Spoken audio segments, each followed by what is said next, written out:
now that you have a new puppy, there are a few things I want you to do to help with training. Quick question for you though. Do you want to raise a puppy who listens, behaves, and actually lets you sleep in past 6 a.m.?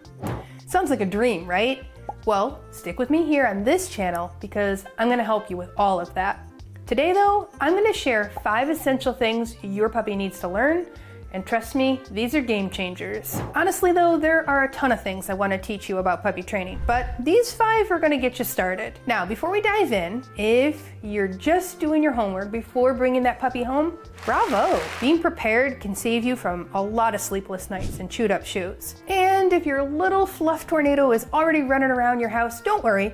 You're also still in the right place. Hey, quick reminder, hit that subscribe button if you love practical puppy training tips like these. I do post weekly videos that are going to turn that chaos into calm. And if you find this helpful, give it a thumbs up. It lets me know you want me to keep making more content like this. All right, let's jump in with the first thing you should teach your puppy as soon as they come home. Number 1, teach them that food comes from you. Here's why this is so important. Puppies need to learn to focus on you as their provider. That means no free feeding where the bowl just sits there all day long. Instead, feed your pup at scheduled times, 3 times a day for most 8-week-old puppies all the way up to 6 months of age. Then you can decrease the meals to about twice a day. Here's how you're gonna do it.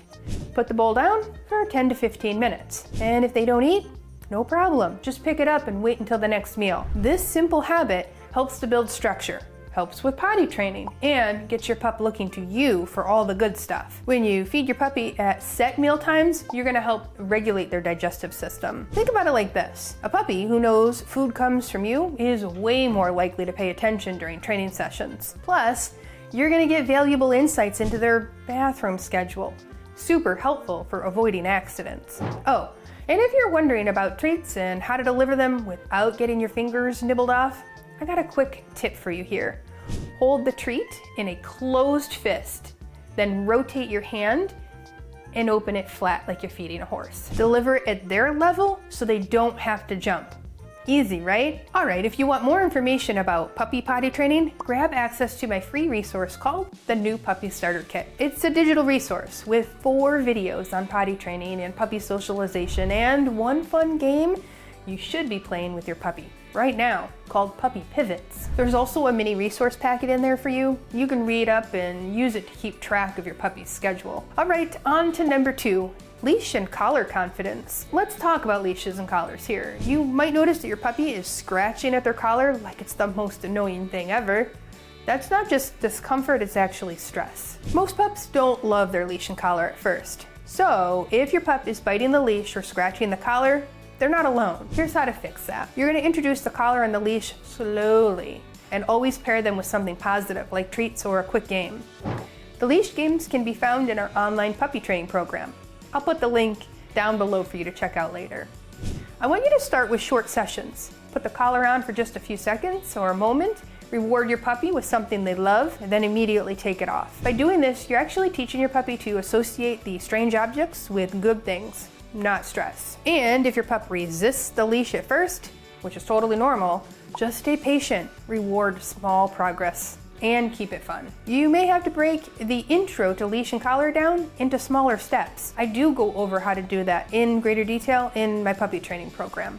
Pro tip, I do recommend a lightweight leash and a flat collar for beginners. They're less intimidating for pups and they're easier to manage. Oh, another pro tip, practice leash skills outside of the time that you actually need to use the leash and collar. If you only use it when you need it and it's not going well, it's gonna make whatever you're doing with your pup, such as going out for a walk or a potty break, much more stressful. Moving on to number 3, crate confidence. Crates are your best friend. No, seriously. Now, they're not just a place to keep your puppy safe, they're also a tool for teaching calmness and independence. But here's the catch. Most puppies aren't naturally confident in the crate. You've got to help them get there. So I want you to start with short, positive experiences, like toss a treat inside, let them walk in. Don't shut the door right away.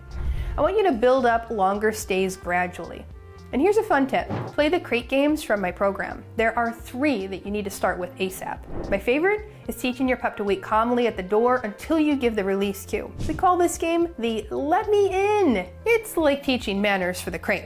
No rushing out like a tiny tornado. Once your pup gets the hang of it, you'll wonder how you ever lived without this skill. And if you're using a crate but struggling with the panic or the accidents, don't worry, I've got extra videos and resources on that in my online program to help you troubleshoot. But this one on my YouTube channel can get you started. It's called Stop Puppy from Crying in the Crate. All right, next up, number 4, the name game. Yes, teaching your puppy their name is that important. This is how you build focus and start laying the groundwork for recall. Here's how it's gonna work. I want you to say your puppy's name in a happy tone. Give a treat immediately. The goal is to create a positive association with their name. And then I just want you to practice introducing them to their name a few times over the course of a day. And then you can actually try calling their name and hoping that they'll tune into you. After a day or so of introducing their name to them, then I want you to actually try out their name and reward for that head turn towards you. The moment they look at you, I want you to mark with a cheerful yes, and immediately follow up with a treat. It's a simple game, but it's powerful. And once your pup is consistently responding, then I want you to practice, like when they're a little distracted.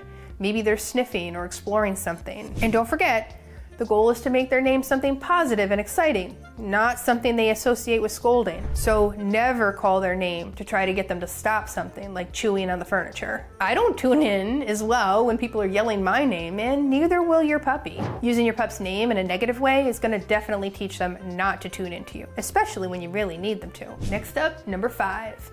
Play with interactive toys. Now, have you heard of an interactive toy like the Bobble-Lot? These toys do more than entertain. They actually teach problem solving and build confidence. Here's how I want you to get started. Just show your pup how the toy works. Maybe roll it a little bit or let the treat fall out to grab their interest. Some puppies are going to get the hang of it right away, while others, they might need a little bit more encouragement. Don't stress if your puppy barks at it or seems unsure at first. Just take it slow and try again later. You're really teaching persistence here, and that's a skill that's going to serve them and you for a lifetime. If your pup seems cautious of toys like this, try putting them on quieter surfaces or decreasing the difficulty level. This should be fun for your dog, not cause stress or fear. This is actually one way we work on socialization and exposure training while building confidence in our dogs. Not to the human, it just looks like a dog toy or a dog playing with a toy.